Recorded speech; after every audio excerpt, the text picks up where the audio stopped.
Hello everyone, এখন ঘড়িতে বাজে সন্ধে 6টা। তো আজকে হচ্ছে 16 জুলাই, মঙ্গলবার। তো এখন থেকে ভিডিওটা শুরু করলাম, চলো দেখতে থাকো, আশা করি তোমাদের ভালো লাগবে। তো এখন হচ্ছে ভাত বসিয়েছি গ্যাসে, দাঁড়াও, এই যে দেখো গ্যাসে ভাত বসিয়েছি। তো এই সন্ধ্যাবেলায় কেন ভাত বসালাম, কি বৃত্তান্ত, পুরোটাই তোমরা দেখতে পাবে। ভিডিওটা কন্টিনিউ করো, তাহলেই বুঝতে পারবে। তো চলো এখন যাব ছাদে। ছাদে কয়েকটা জামা কাপড় আছে, ধোয়া হয়েছিল, তো ওগুলো মেলে দিয়েছে, শুকিয়ে গেছে এতক্ষণ। আর আজকে রোদটা সেরকম দেয়নি, কিন্তু প্রচণ্ড গরম। আর আজকে চুলে যেহেতু আমি তেল দিয়েছি, তার জন্য আরোই বীভৎস গরম লাগছে। তো যাই হোক, চলো ছাদে যাই, ছাদে গিয়ে জামা কাপড়গুলো নামিয়ে নিয়ে আসি। এখানে মাম্মাম বসে একটু মোবাইল দেখছে, আর এই যে ঘড়িতে 6টা বাজে। তো চলো ছাদে, ছাদের গাছটায় জল দিয়ে দেবো একটু, আর হচ্ছে জামা কাপড় নামিয়ে নেব। আর এখন যেহেতু বর্ষার সময়, ওই জন্য মাম্মাম কিটো পরেই এদিক ওদিক করে। এই জুতোগুলো ধুয়ে দিয়েছিলাম, এগুলো আর নিচে নামানো হয়নি, এগুলো আর এখন পরে না, পরিষ্কার আছে, প্লাস্টিকে ভরে রাখলে ভালো হতো। তো যাই হোক চলো, এই যে দেখো জামা কাপড় সব মেলে দিয়েছিলাম, এই যে। আর আজকে এই যে সারাদিনই মেঘলা মেঘলা করলো। 6টার সময় দেখো এখনও সূর্যি মামার অবস্থা। শীতকাল হলে অন্ধকার হয়ে যেত একেবারে।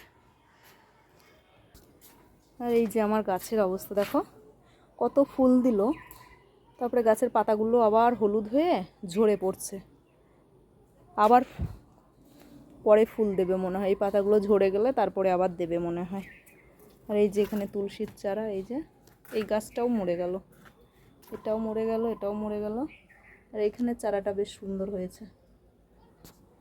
তো চলো গাছগুলো একটু জল দিয়ে নিই, অল্পই জল দিতে লাগবে, কেন কি বৃষ্টি হয়েছে তো গাছের গোড়া নরম হয়েই আছে, তাও একটু দিয়ে দিই। আগে ক্লিপগুলো খুলি, না হলে হাওয়া দিচ্ছিল আজকে ভালোই, ওই জন্য।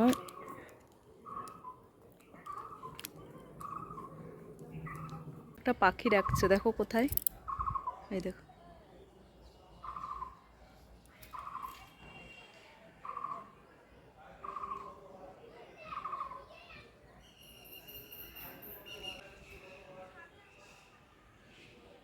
তো সন্ধ্যাবেলায় সংসারের যা কাজকর্ম থাকে সেগুলো সব করে, আর ভাত করেছিলাম দেখতেই পেলে, ভাত টাত খেয়ে আর মাম্মামের জন্য একটু ভাত নিয়ে ব্যাগপত্র গুছিয়ে দেখো আমরা স্টেশনে চলে এসেছি। আর এটা তো ছিল মঙ্গলবার, মানে 16 জুলাই। আর ট্রেনটা ছিল রাত্রি 9টার সময়, হাওড়া বালুরঘাট। তো এই ট্রেনটা শিয়ালদা যাবে না, হাওড়াতেই যাবে। আগের বারও এগুলো সব ভাঙা ছিল না, ও জল সব ভিজে গেছে দেখছো না, ওই চারিদিকটাই। আর ওই টোটোর নিচে রেখেছিলাম।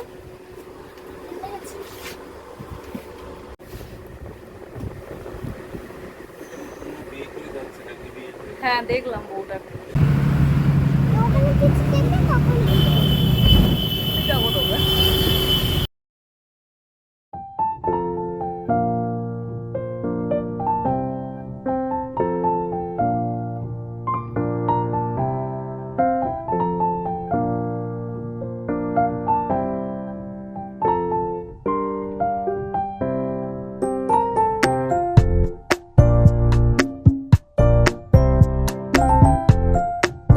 আর আমরা হঠাৎ করেই বাড়ি আসলাম, কেন আসলাম সেটা তোমাদের সাথে বলছি, দাঁড়াও। তো তোমাদের দাদাভাইয়ের তো যাওয়ার কথা ছিল বুধবার রাত্রিবেলায় কোচবিহারে। তো বললাম চলো বৃহস্পতিবার আর শুক্রবার তোমাকে আর কলেজটা করতে হবে না, আর শনি রবি এমনিই ছুটি থাকে, তাহলে চলো ঘুরে আসি বাড়ির থেকে। খুব ইচ্ছে করছিল একটু বাড়িতে যাই, এই আর কি। আর এই যে আমরা হাওড়া স্টেশনে নেমেছি, সারা রাতের আর কোনো ভিডিও করিনি। তো হাওড়া স্টেশন থেকে 238 মনে হয় বাস ধরে আমরা বিরাটি যাব মেজদির কাছে। তো যেতে যেতে দেখো হাট বসেছে, প্রচুর জামা কাপড় বিক্রি হচ্ছে। আর এটা যেহেতু সকালবেলা একদম 7টার দিকে ছিল, আর সকালবেলাতেই হাটটা বসেছিল, তো ভাবলাম তোমাদের সাথে একটু শেয়ার করি। তো আসলে বাড়ি আসলাম এই কারণেই যে খুব মনে হলো যে বাড়ি যাই, আর কলকাতাতে বাবা ডাক্তার দেখাতে এসেছে, মাও আছে, তো ভাবলাম চলো একবারে তাহলে ওখান থেকে বাবা মার সাথেও দেখে আসা হবে আর একটু বাড়িও যাওয়া হবে।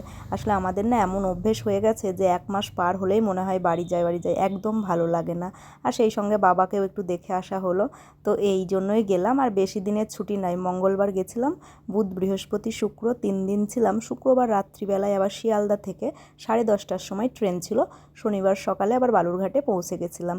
তো কাকিমার বাড়ি গেছিলাম, আর এই যে দেখো কাকিমার বাড়ির এখান থেকে ভাবলাম তোমাদের সাথে একটু এটা শেয়ার করি। ওই যে দেখো ওটা শিব মন্দির, আর এটা হচ্ছে মানে পাড়ার দুর্গা পুজো হয় এরকম একটা মন্দির। তো যাই হোক, ওখানেই ভিডিওটা শেষ করে দিয়েছিলাম, কলকাতার ভিডিও, আর সেরকম কিছুই করিনি ভিডিওটা।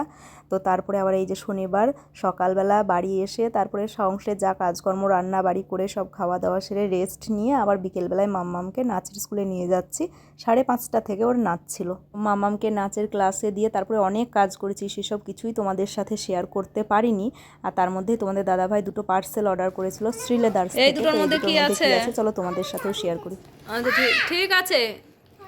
ওরে বাবা, এই দেখো স্নেক লিখেছে আমার মাম্মা।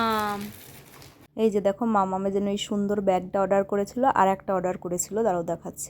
একটা পার্পেল কালার 370 টাকা। শিপিং চার্জ নিয়ে কত নিল? 490। এতটা শিপিং চার্জ? 120 টাকা শিপিং? বাপরে বাপ, তাহলে আমার এই স্লেদার্সে গিয়ে কিনলেই হতো। হ্যাঁ,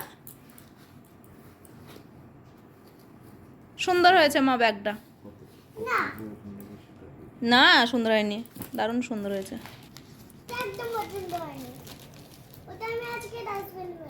ইরাম বলে ডাস্টবিনে ফেলে দেব? কি একদম ভালো না?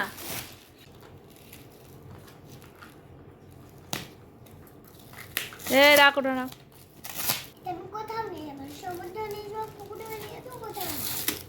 কি বলতে চাইছিস কি তুই?